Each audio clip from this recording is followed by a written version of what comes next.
Brass Hollow wasn't much of a place to begin with, just a thin scar across the prairie, where the wind never learned how to blow straight, and the boards of every house leaned like they were already tired of standing. Folks built what they could, patched it twice, and prayed it wouldn't fall in on them before winter passed. I'd been sheriff there long enough to know the town didn't care for change, and it didn't forgive either. People remembered every story, every sin, and they held on to them tighter than Scripture. It was the kind of town where a reputation outlived the truth, and I'd seen it destroy more than one person, but none more than Cora Maynard.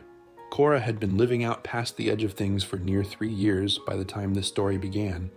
She had a shack with a tin roof that sagged like an old mare's back, windows stuffed with rags, and a garden that gave up more weeds than food. She walked to town with her shawl pulled tight and her eyes down, always carrying a basket with mending she'd done for someone too desperate to care who stitched it. She didn't linger, didn't talk unless someone forced a word out of her, and most times they didn't.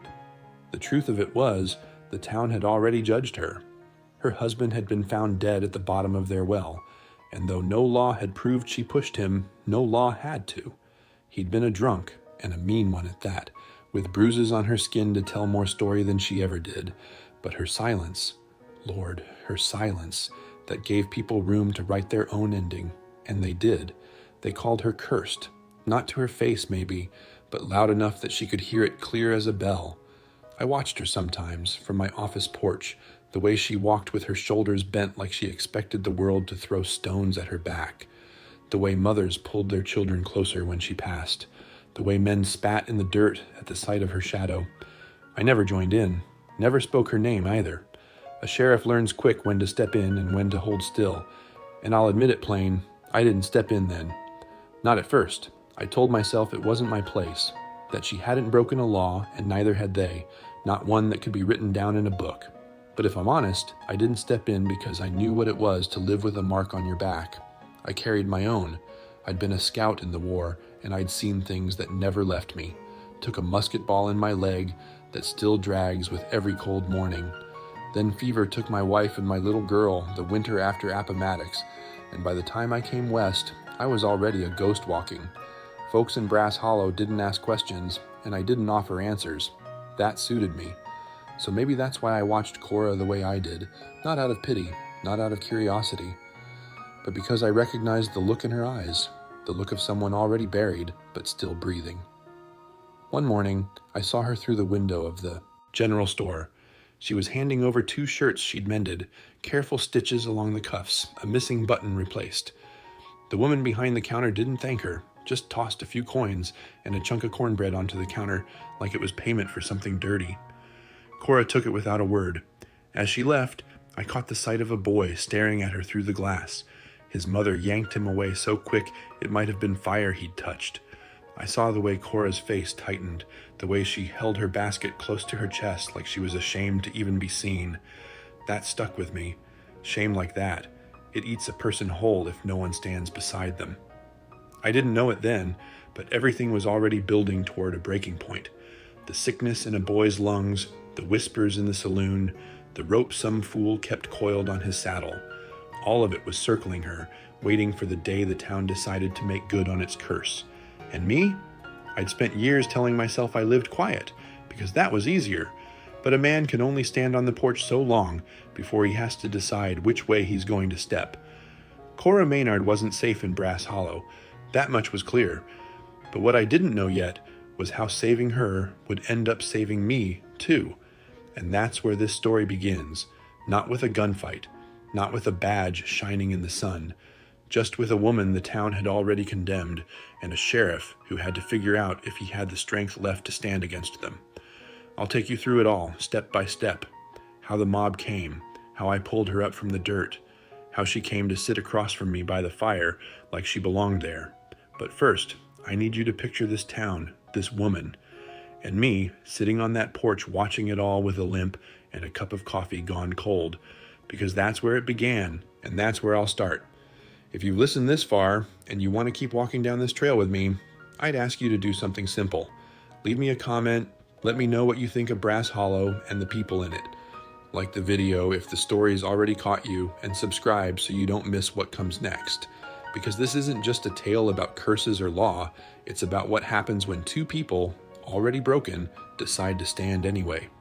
The thing about fear is, it never stays quiet for long.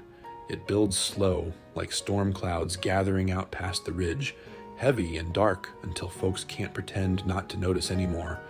That winter in Brass Hollow, the air itself felt restless, and I could see it plain in the way people moved, the way voices carried.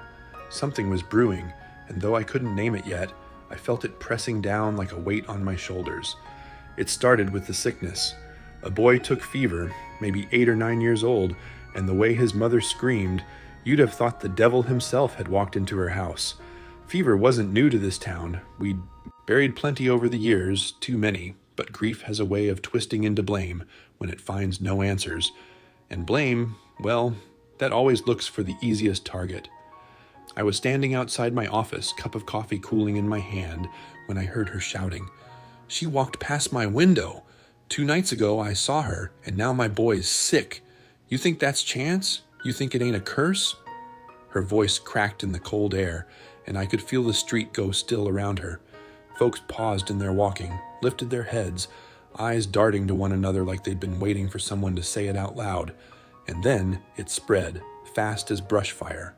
Men drifted out of the saloon, already smelling of whiskey. Ranch hands and drifters with nothing better to do but stoke the fire of someone else's rage. Farmers whose hands were cracked from the cold, who carried their weariness like stones in their pockets. They gathered without thinking, one man's voice pulling in another until there was a knot of them in the street, and the sound of anger rose above the wind. I knew what name would fall from their lips before they said it. Cora. They spoke it like a curse in itself. I didn't move right away. I stood there, listening, weighing the moment. There's a thin line between letting folks blow off steam and letting them turn into a mob, and I'd walked that line before. But when one of them, a broad-shouldered ranch hand, stepped out with a rope coiled in his fist, I felt the old heat rise in my chest. It was the same heat I'd felt in war when men turned on the helpless. My leg ached where the musket ball had left its mark, but it wasn't pain that stopped me. It was the memory of silence and how dangerous it can be. I set my cup down, slow on the rail, kept my face calm though my blood was moving hard. I didn't reach for iron, not yet. I just started walking, steady as I could, the drag of my limp marking time with each step. The voices carried down toward the edge of town where her shack leaned against the prairie wind. I could hear them shouting before I saw them. Men who'd eaten her bread, worn shirts she'd stitched, now spitting in the dirt at the sight of her. She was on her knees in the garden, hands in the cold soil when they came. I'll never forget the way she looked when I saw her. Not scared, not pleading, just tired. The kind of tired that sits in the bones, where you've already decided there's no use fighting because the fight's already been stolen from you. One man yanked her braid and dragged her up. Another shoved her down so hard I could hear the breath leave her body. Her basket tipped, spools of thread rolling like marbles across the dirt. I saw the glint of her sewing shears in the sun, sharp and small, like the only weapon she'd ever held. And she didn't use them, didn't even reach for them. She just pushed herself up once, slow and aching, only to be kicked back down with words that made my blood turn to iron. Should have drowned her when we had the chance. I can't tell you how long I stood there before stepping in. Maybe 3 heartbeats, maybe 10. Long enough to feel the weight of the moment pressing me to choose. I'd spent years letting the town handle itself, telling myself it was safer that way, that I wasn't here to fix anyone, just to keep the peace. But watching her on the ground, dust in her hair, men circling like wolves, I knew peace wasn't what I'd be keeping if I stayed still. So I stepped forward. The crowd shifted when they saw me, the rope man pausing mid-swing. I didn't shout, didn't draw, just said it flat. Drop it. My voice carried sharper than I expected, like the air had been waiting for it. He hesitated and I took another step, my limp dragging loud in the dirt. I said drop it.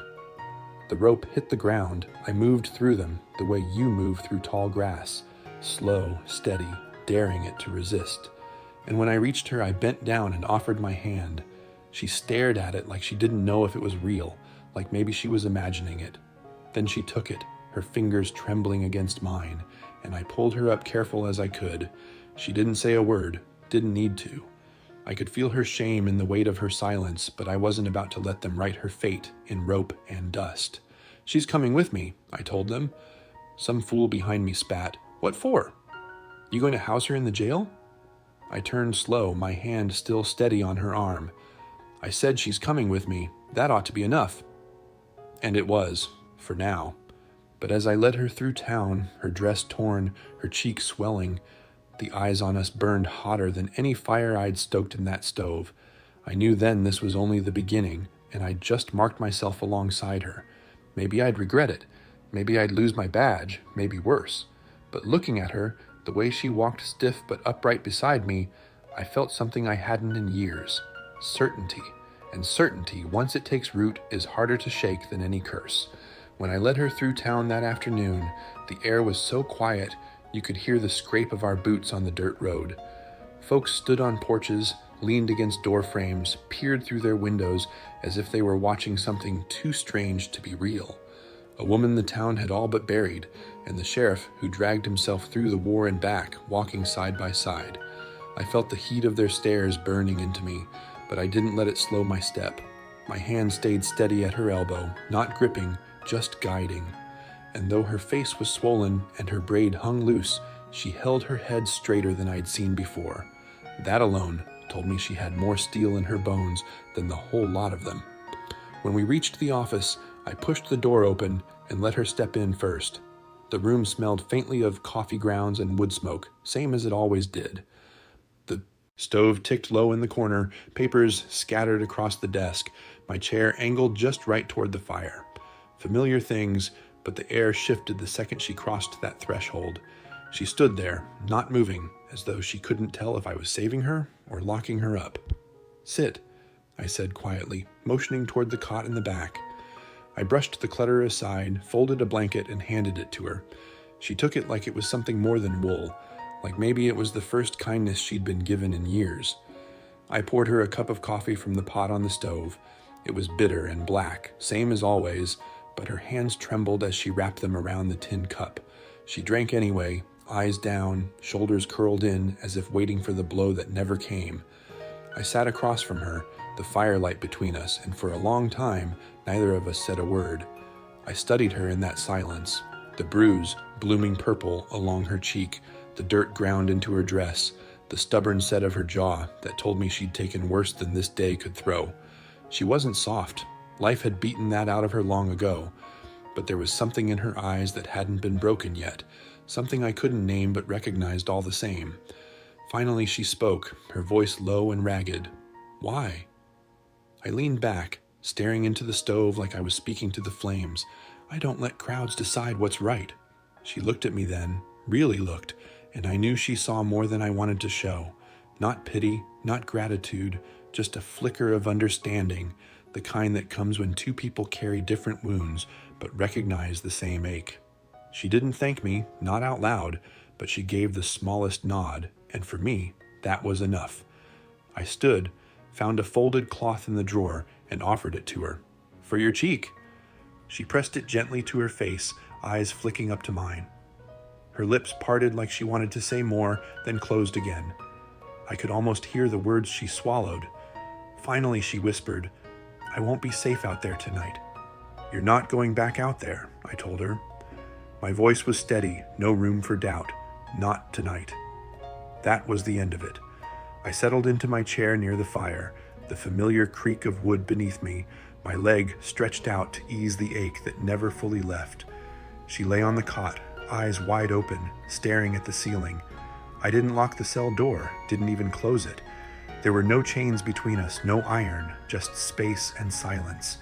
I kept watch, listening to the wind rattle the window panes, to the faint scrape of her breath in the dark. And in that silence, I realized something I hadn't let myself admit in years. I wasn't alone, not the way I had grown used to being.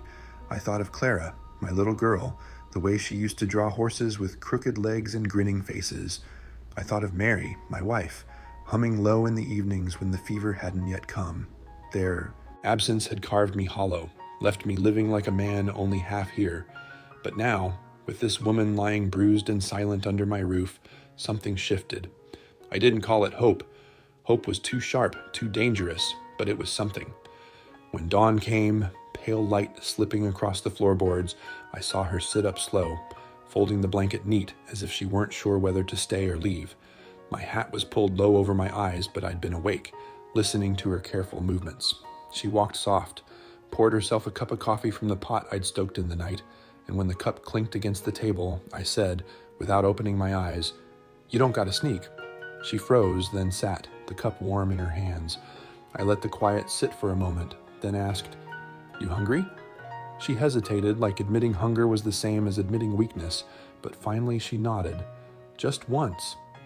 I rose slow, stretching out the stiffness in my back, the drag of my legs sharp with the cold. I cracked 2 eggs into the skillet, the sizzle filling the room, and she watched from the corner of the table, her cheek purple, her lips split, her eyes sharp and guarded. I slid the plate in front of her without a word, and she ate slow, each bite careful. "How long can I stay?" she asked after a while. "Long as you need," I said. Her eyes searched mine, cautious. "You sure that won't make things worse for you?" I met her gaze steady. "Don't get worse than what I've already lived through." And for the first time in a long time, I saw her face soften, just a fraction, like maybe she believed me. That was the beginning, though neither of us knew it yet. A bruised woman and a worn-out sheriff sitting in the glow of a stove, 2 souls who'd carried too much silence finding, for the first time, a space where it didn't feel so heavy. That first night with her in the jailhouse sits in my memory, sharper than most things. Not because of what was said, there wasn't much of that, but because of what wasn't. Sometimes silence tells you more about a person than words ever can. She lay on the cot in the back cell, the wool blanket pulled up to her chin, her eyes fixed on the ceiling as though she was bracing for it to fall. I'd cleared the space myself, swept off the dust, folded a clean sheet, even shook out the pillow I rarely used. I knew she saw every detail, but she never thanked me, and I didn't expect her to. Gratitude felt too small a word for what was at stake. Survival has no manners. I sat in my chair near the stove, rocking slow, letting the fire crackle and fill the room with its low warmth. The wind pressed hard against the windows, rattling the panes, and every now and then the roof groaned with the cold, the kind of night that keeps even the strongest inside. I thought of her out there, alone in that shack, with nothing but rags in the windows and a town waiting for her to break. The thought sat heavy on me. If I hadn't stepped in today, maybe they'd have finished what they started. Maybe she'd be another grave dug too shallow for peace. I watched her in the glow of the stove. She hadn't closed her eyes once. Her body was still, but her hands kept twitching against the blanket like she was holding back the urge to run. I knew that feeling too well. I remembered nights after the war when I'd lie awake, waiting for the sound of boots outside my door, for a bullet that never came. You don't sleep when you're half expecting to be dragged out into the dirt. After a long stretch of quiet, she turned her head just enough to look at me. Her voice was barely above a whisper. "You didn't lock it." "The door?" I asked. She nodded toward the cell bars, her eyes flicking quick like she was testing me. "Didn't see the need," I said. That seemed to puzzle her more than reassure. She went quiet again, but I could feel her mind working, trying to measure whether she'd just traded one danger for another. I wanted to tell her she was safe, but I knew better. Safe isn't a word a man should throw around if he can't back it up, and the truth was, I couldn't promise what tomorrow would bring. All I could do was sit there and hold the line between her and the world outside. I poured myself another cup of coffee, let the bitter steam curl against my face, and listened to the fire burn low. My leg ached where the old wound had never healed right. Nights were always the worst for that, when the cold settled into the bone. I rubbed at it absently, thinking of the years that had piled on top of me, of Mary and Clara, and the way I'd convinced myself silence was easier than starting over. But now, watching this woman hold her fear like armor, I felt something stir I hadn't expected. A responsibility, yes, but something more. Maybe recognition, maybe a mirror held up to my own ghosts. "Why'd you really do it?" she asked suddenly, her voice stronger now, though her eyes stayed on the ceiling. I didn't answer at once. I took a sip of coffee, let the warmth settle in my chest, then said, Because I've seen what happens when good men stand by and let crowds decide the truth. That was all I offered. She turned her face toward the wall, and I thought maybe she'd drift into sleep. But her breathing stayed shallow, her body tense, so I stayed awake with her. Hours passed like that. The fire popped and hissed, the clock on the shelf ticked steady, and the town outside held its breath beneath the cold. At some point, I closed my eyes, not in sleep, but in rest, and let the rocking chair creak beneath me.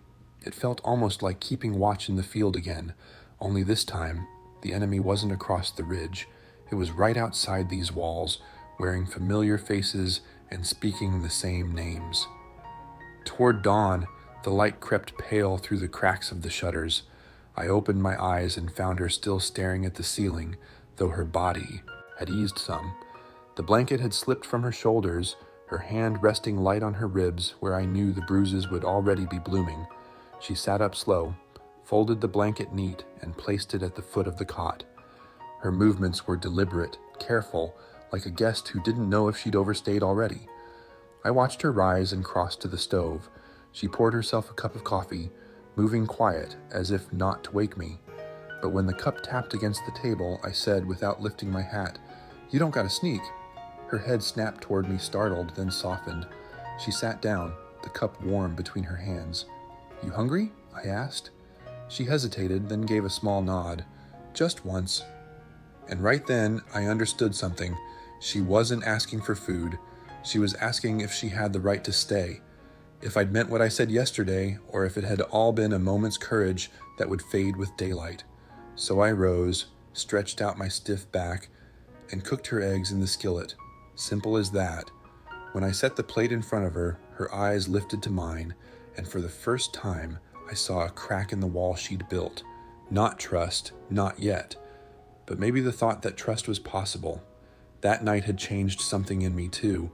I hadn't slept, but I didn't feel tired. I felt steadier, like I'd remembered what it meant to stand for something more than duty. She ate slow, careful, then set the fork down with a quiet clink. "How long can I stay?" she asked. "Long as you need," I said, and the way her shoulders eased at those words told me she'd been holding her breath for 3 years. The days that followed settled into something that looked almost like routine, though it never quite felt steady underfoot. She stayed, that much was clear, though she never said the words out loud. I didn't ask either. Asking might have broken it, like naming something too soon before it had a chance to grow. The first morning after, I came in from my patrol to find the stove already lit, the floor swept, and the loose papers I'd left scattered across the desk, stacked into neat piles. She was sitting by the window with a torn cuff in her lap, needle moving steady, eyes lowered. I paused in the doorway, coat half off my shoulders, just watching her. It struck me then how easily she had slipped into the space, how she filled it without asking permission, as if she'd always known how to move quietly enough not to disturb, but sure enough to leave a mark. "You didn't have to do all that," I told her, hanging my hat on the peg. "I needed something to do with my hands," she said, not looking up. I nodded because I understood. Idle hands are dangerous when your mind won't quit turning. By noon that day, I caught myself listening for the sound of her moving in the back room. The soft scrape of the broom on the floorboards, the steady rhythm of needle and thread, even the small clatter of tin cups being set to dry. I'd grown used to silence filling this office like dust, heavy and unmoving, but her presence made a different kind of quiet. Not emptiness, but steadiness. Of course, the town noticed. It didn't take long before Reverend Tate showed up at my door. Clean-shaven, collar shining, eyes carrying that mix of concern and judgment only a preacher can wear. "We need to talk, Thomas," he said, stepping inside like he owned the floor beneath him. "Go ahead," I told him, leaning back in my chair. His eyes flicked toward the back where she was, though she stayed out of sight. "The town's already restless. A boy's sick, and folks are looking for reasons. You sheltering her, it's stirring things up." "She ain't the reason," I said. "Maybe not, but people are frightened, and fear don't listen to reason." He studied me, voice softening in that way meant to remind a man of his losses. "I know what you lost, Thomas. Your wife, your daughter. But grief don't make everyone innocent." I felt the words like stones hitting water, slow, sinking deep. I met his eyes and said, steady as I could, "No." But it don't make him guilty either. He didn't have much to say to that. He left with a tight nod, and I sat for a long while after, listening to the door creak shut. The sound of her breath in the next room, light but quick. She'd heard every word. When she stepped out, her face was pale but her chin lifted. "I should go," she said. "You're not going," I answered without looking up from the stove. "You heard him. He'll turn on you too." "They already did. Long time ago." She didn't ask what I meant, and I didn't explain. Some truths sit heavy enough without dragging them into daylight. Later that evening, I pulled out the tin box I kept on the mantel. Inside was a yellowed drawing, uneven lines, a stick figure with a wide-brimmed hat, and a smaller one holding its hand.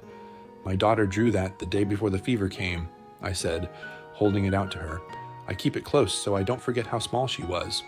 She looked at it longer than I expected, her thumb tracing the edge of the paper. "You don't bring people in," she said finally. "Not because you're cruel, because it's easier." I nodded. "You don't deserve what they did. I got room here. That's all there is." Her eyes softened at that, though she said nothing, just handed the paper back with care, like she understood it wasn't a thing to be passed lightly. From then on, it became unspoken. She stayed. Each day she wove herself a little more into the fabric of the office, mending a shirt I'd left crumpled near the cot, scrubbing a pan I hadn't touched in weeks, keeping the fire stoked before I even thought to check it. It wasn't asked for, wasn't expected, but I felt the difference in every small act. The town didn't approve. I saw it in the way men spit in the dirt when I passed, in the quick way women pulled their children close. The word "cursed" floated in whispers behind my back, but I didn't let it land. Every lawman learns to carry the weight of what people think, and I'd carried worse. At night, she'd sit near the fire with her sewing, her face softened by the glow, and I'd clean my rifle not because I feared what was outside, but because routine was a comfort. The silence between us wasn't awkward, it was alive, filled with the sound of breathing, of a needle pricking cloth, of the fire hissing low. One night she spoke, voice low. "You ever wish you could start over?" I thought on it, my hand still on the rifle. "I used to, but wishing don't change much. You just carry what you got, best you can." She nodded like she understood too well, and I realized then, maybe she did. That uneasy routine became the rhythm of our days. Fragile, yes. Watched by the town, judged by their whispers, but it was ours. And for the first time in years, I found myself waiting to step inside the office, not because of duty, but because someone was there, keeping the fire alive. The night I showed her the drawing was colder than most, the kind of cold that crept through cracks in the windows and set into the bones before a man realized it. The fire in the stove fought hard, but the wind still found ways to whisper under the door. I'd been sitting at the desk, sorting through old ledgers I'd pretended to care about, when my eyes drifted again to the small tin box on the mantel. I kept it close but closed, always. That night, though, I don't know what moved me. Maybe it was the way she sat near the fire with her sewing, her shoulders wrapped in my old blanket, her head bowed as if the stitch in her hands was the only thing keeping her tethered. Maybe it was that I was tired of carrying the weight of memory alone. I rose, slow as always with my leg dragging, and reached for the box. My hands weren't steady, though I made sure not to show it. When I sat back down, I didn't look at her right away. I just opened the lid and pulled out the folded paper inside. It was worn, edges frayed, colors smudged from fingers that had held it too many times. I unfolded it carefully, smoothing it against the table. She looked up then, her eyes catching on the paper. "My daughter drew this," I said quietly. My voice caught in my throat, but I pushed it through. Day before the fever took her. The drawing was simple, 2 stick figures, one tall with a wide hat, one small with curls drawn like little loops. Their hands touched. Child's lines, uneven, shaky. To anyone else, it might have looked like nothing. To me, it was everything. I saw her hand pause on the cloth she was stitching. She set it down gently, as though afraid even the sound of fabric might disturb the memory. She leaned closer, her eyes soft but steady. "She looks happy," she said. "She was," I answered, keeping my eyes on the paper. "Clara, 5 years old, drew animals with legs too long and smiles too wide. My wife, Mary, kept them on the wall, whole row of them. When the fever came through, I burned the house after the burial, but I kept this one. Couldn't let it go. I folded it slowly, slid it back toward the box, but her hand touched mine before I could close the lid. Just a brush, nothing more. Enough to still me.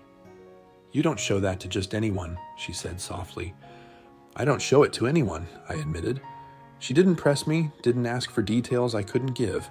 She just sat back, her eyes flicking toward the fire, and after a long silence, she said, "I know what it's like to bury someone and wonder if you could have changed it." I looked at her then, really looked. Her face was shadowed, the bruise along her cheek fading into yellow, her hands still trembling faintly from the day's work. "You mean your husband?" I asked. She nodded, slow. "He drank. He hit. I thought about pushing him into that well more times than I'll ever admit, but I didn't. He fell in drunk, and I didn't pull him out."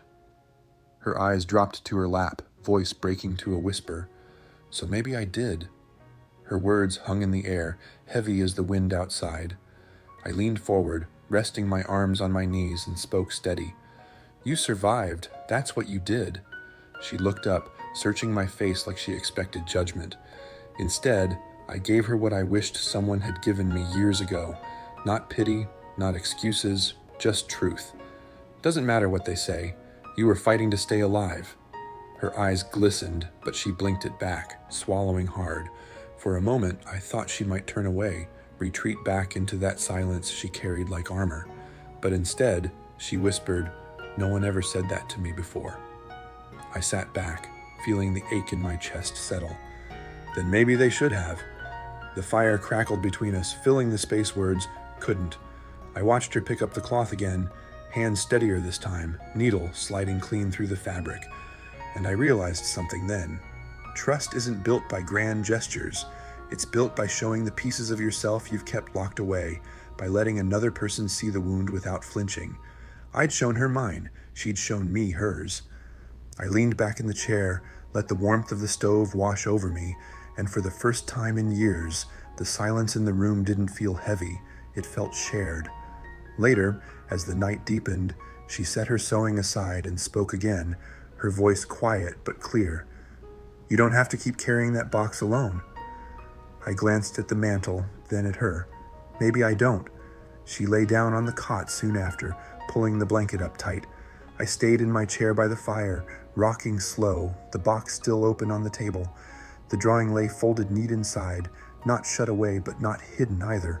I left it there, close to the glow of the flames. And for the first time since the fever, I felt like maybe I wasn't guarding ghosts. Maybe I was making room for something still living. It didn't take long before the town decided my choice had become their business. I'd expected it, if I'm honest. People in Brass Hollow were like dry grass, waiting for the smallest spark. All it took was me bringing her into the office, letting her stay where anyone could see, and the whispers grew louder, sharper. They said I'd lost my mind, said a sheriff ought to know better than to keep a cursed woman under his roof. Some spat the words in passing, some muttered them behind my back, but I heard them all the same. I carried on with my rounds, my limp dragging in the dust the way it always had, but I felt the eyes on me more than before. A man can tell when he's no longer just being watched, when he's being measured. They were weighing me against their fear, wondering how far I'd go, if my badge meant more to me than their approval. Then the note started, slipped under the office door, folded scraps of paper with words scrawled in smudged ink. One said, "Witch." Another, "Step down." I never showed them to her. She found one herself once, and I saw the way her face went still as stone, how her hand crumpled it and tossed it into the fire without a word. That told me more than anything. She wasn't planning to run.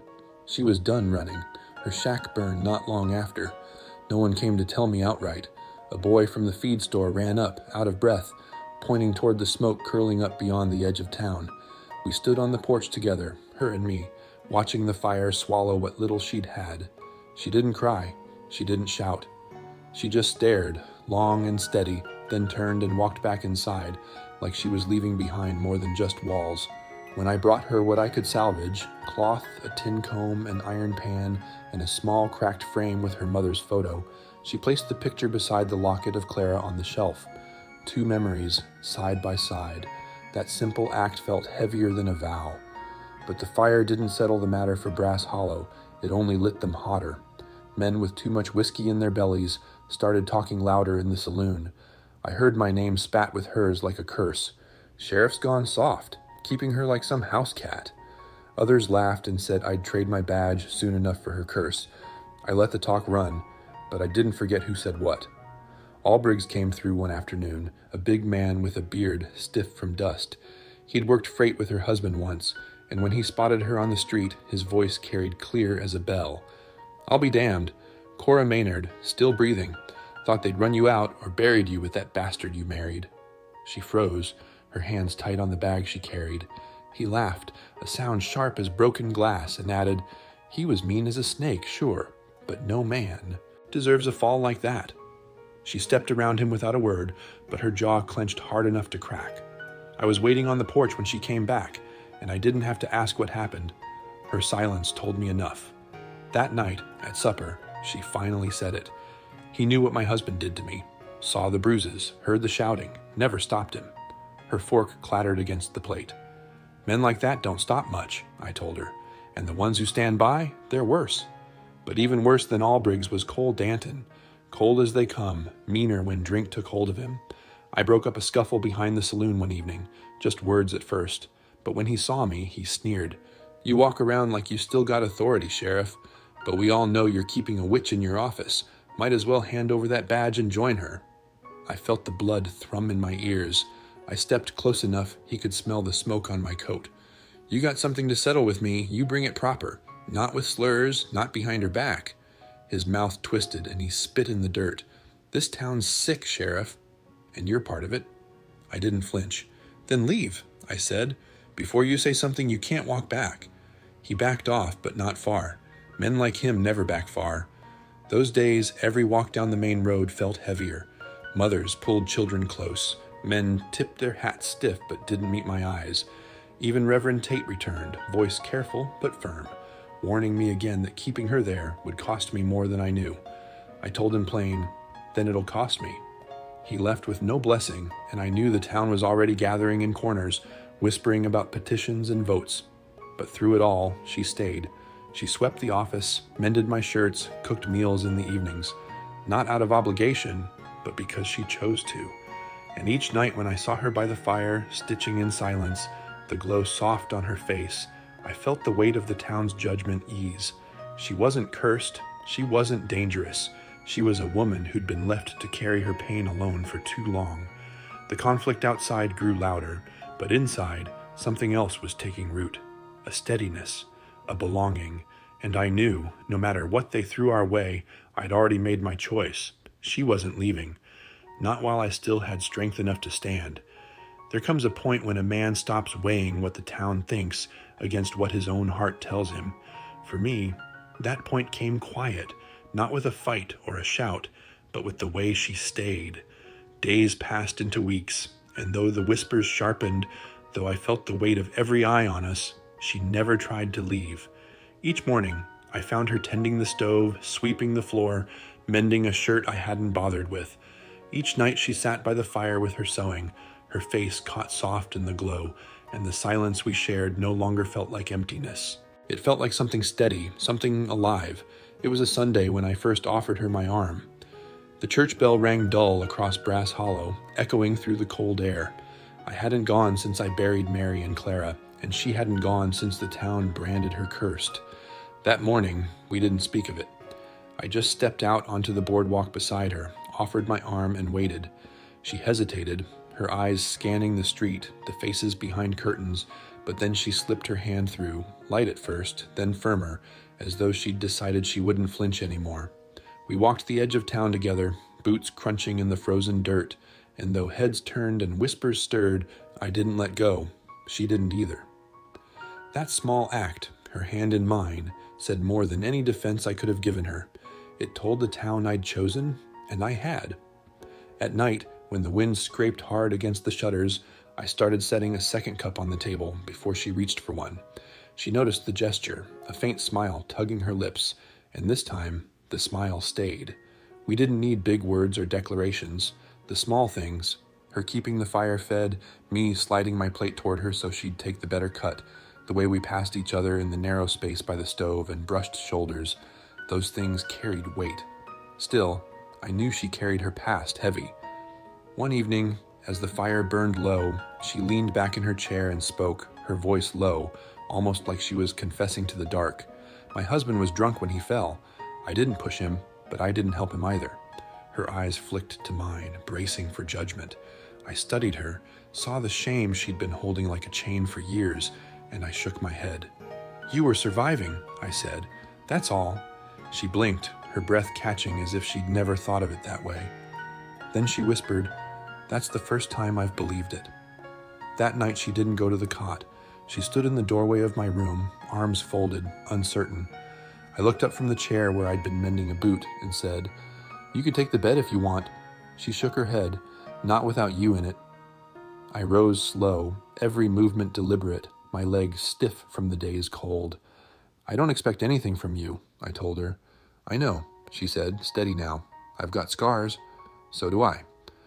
We lay side by side that night, not touching at first, just breathing the same air. Two people who had known too much absence finally daring to let presence be enough. By morning, the sun slipped through the shutters, and she was still there. I can't explain the peace that brought me, but it was the first time in years I woke and didn't feel the weight of loss first. Of course, the town didn't stop. Notes appeared on the door again, "Step down," scrawled in uneven ink. I burned them before she saw, though she must have guessed. Men still spat when I passed, women still pulled their children aside. But I also noticed something else. Some eyes lingered longer, not with hate, but with a kind of uncertainty, as though they were wondering if maybe their stories about her weren't as solid as they thought. She helped tip the balance more than I ever could. She walked into town with a basket of mending, delivered biscuits to Mrs. Harlan's boy when his cough flared, knelt by a child in the street who'd scraped her knee. She didn't apologize for existing anymore. She just stood her ground, and when the stairs came, she looked back, calm and steady, until the other person looked away.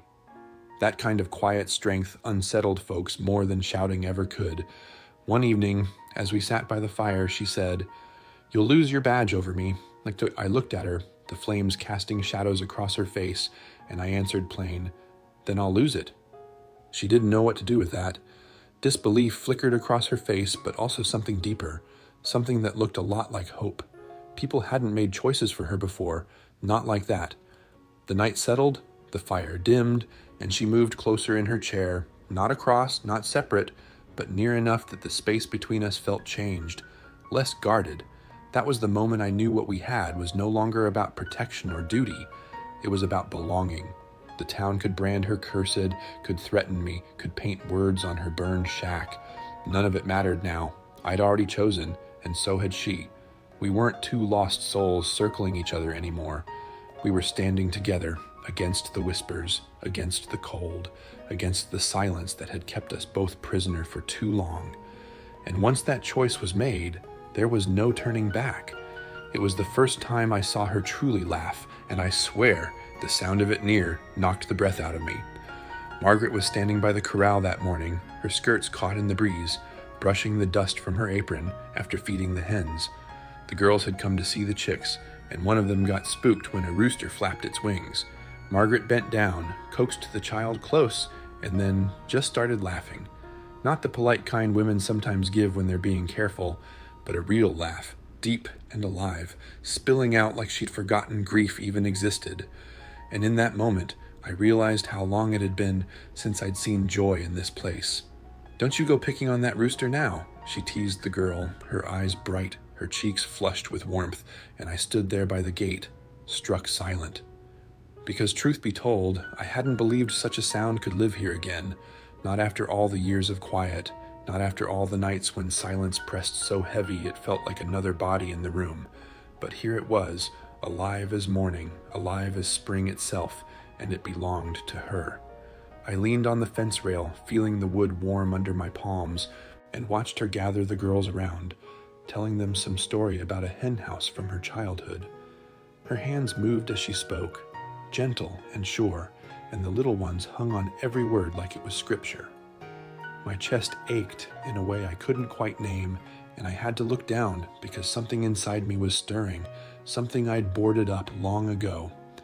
"Careful, Ellery," I muttered under my breath, shaking my head. "She's not yours, and you've no right to feel like this."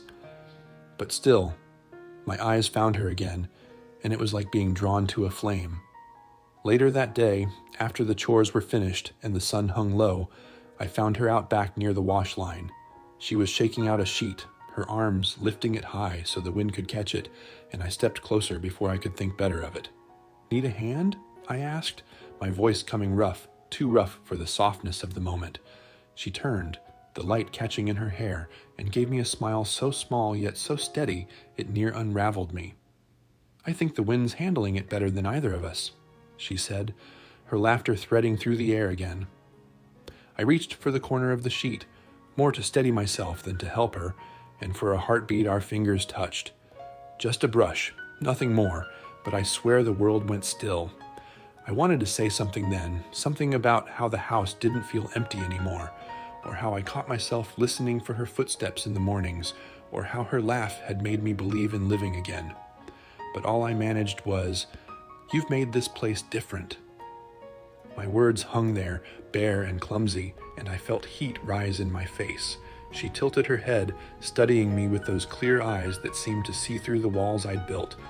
"Different isn't always bad," she answered softly, and then turned back to pinning the sheet. That night, I lay awake listening to the sounds of the house. The quiet no longer felt hollow. It felt filled, steady, alive with her presence. I thought about the way the girls clung to her skirts, the way she bent to kiss the crown of their heads as though she'd been doing it all her life. I thought about her hands, chapped from work yet graceful when she set a loaf of bread on the table. And I thought about that laugh, how it had loosened something inside me I hadn't even known was bound so tight. I turned over, restless, and whispered into the dark, "God help me, I don't want to lose this." And it wasn't just about the ranch or the quiet or even the company. It was her. Margaret Elsom, with her weary grace and her sudden bursts of light, had come into my life like rain falling on dust, and I knew I couldn't go back to the way things were before. The next day, I found myself working harder than I'd worked in months, fixing fence posts, shoveling the stalls, hauling water, anything to keep my hands busy, anything to keep my heart from spilling over. But each time she passed, each time her skirt brushed near or her voice carried across the yard, I felt myself leaning toward her like a man drawn by gravity he couldn't fight. And maybe that's what it was, gravity. A pull that said this was where I was meant to be, and she was the reason why. That evening, as we all sat around the fire, the girls dozing against her shoulders, I caught her looking at me. Not long, not bold, just a flicker. But in that flicker I saw it. The same question, the same wondering, the same fragile hope I carried. I looked away quick, afraid of what it meant, but later, when the fire had burned low and the girls had been carried to bed, I let myself meet her eyes again. "Margaret," I said, her name heavy and holy on my tongue. She looked up, waiting, open, and though I didn't have the courage yet to speak my heart plain, I knew then I would. Someday soon I would, because I couldn't keep it in forever, not with her laugh in my ears, not with her kindness filling the house, not with her presence shaping the lonely man I'd been into something new. And as I walked back into the dark, I thought, maybe different isn't bad. Maybe different is exactly what I've been needing all along. When I sit here now with the dusk settling across the prairie and the sky painted in strokes of gold and ash, I can't help but wonder at the quiet road that carried me here. It wasn't marked by triumph or great fanfare, but by small mercies, one after another, until they added up to something that felt like grace. I look at Margaret beside me, her hands folded in her lap as the wind lifts a strand of her hair, and I feel the truth of it settle in my bones. Life isn't measured by what we lose, but by what we dare to hold on to when the world tells us to let go. I spent too long drifting in silence, convincing myself that I had no place among the living after my family was gone. My home became a shelter for my grief, and I lived like a man under the weight of stones. And then she arrived, tired, cast aside, humiliated by a promise that never was. Margaret didn't come into my life with thunder. She came like rain after drought, soft and steady, working its way into the cracks until things that had long withered began to stir.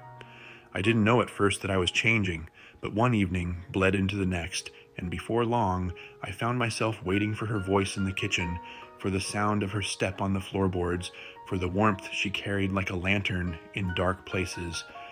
There were days I doubted if I deserved it. What right have you, Thomas, I'd ask myself, to reach for something after so much has been taken? But every time I looked at her, I realized the question wasn't about what I deserved. It was about what I was willing to choose.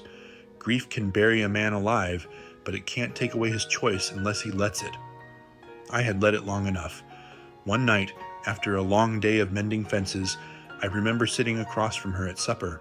The firelight softened her face, and I saw not just the lines of sorrow she carried, but the strength beneath them. I said, "I never thought I'd find someone to sit across from again." She looked at me then, steady, with a gentleness that didn't flinch. "And I never thought anyone would want me to sit at their table," she said. That's when I knew we weren't just filling each other's emptiness. We were building something neither of us had dared hope for. There's a lesson in that I carry with me now. Life doesn't hand you what you think you need. It hands you people, moments, choices. Sometimes they're quiet, almost hidden, but if you lean into them, they become enough to keep you standing when you thought you'd fall. I've learned that home isn't built by walls or land, but by presence. Hers, mine, ours. And though I'll always carry the memory of what I lost, it no longer owns me. It walks beside me like a shadow, reminding me how precious the light truly is. I find myself laughing again, an odd thing for a man who thought laughter belonged only to his past. I laugh at her teasing me when I can't find my boots, at the way she hums while kneading bread, at the stubborn cow that always seems to pick her as a target. But more than that, I smile at the sound of quiet, because now it isn't heavy, it's shared. Silence, when you've got someone sitting beside you, becomes a comfort instead of a burden. Margaret told me once, "We're not here to fix each other, Thomas, just to walk together." And that's the truth of it. We don't erase each other's scars, but we tend them. We don't promise no storms will come, but we promise not to face them alone. That's the kind of love that lasts. It isn't loud, but it's steady, like the earth itself. So if you're listening to this, if you've stayed with me through the telling of this story, I hope you carry something from it. Maybe you've known loss. Maybe you've sat in the kind of silence that swallows up every corner of your home. Or maybe you've been told you're too broken, too old, too unworthy of being chosen. Let me tell you, none of that is true. Sometimes love finds you when you're not looking for it, when you think your days are set in stone.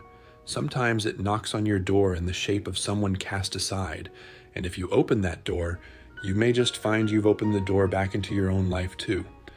The prairie tonight is quiet, save for the crickets and the call of a distant bird. The house behind me is lit, a single window glowing where Margaret has likely set a lamp.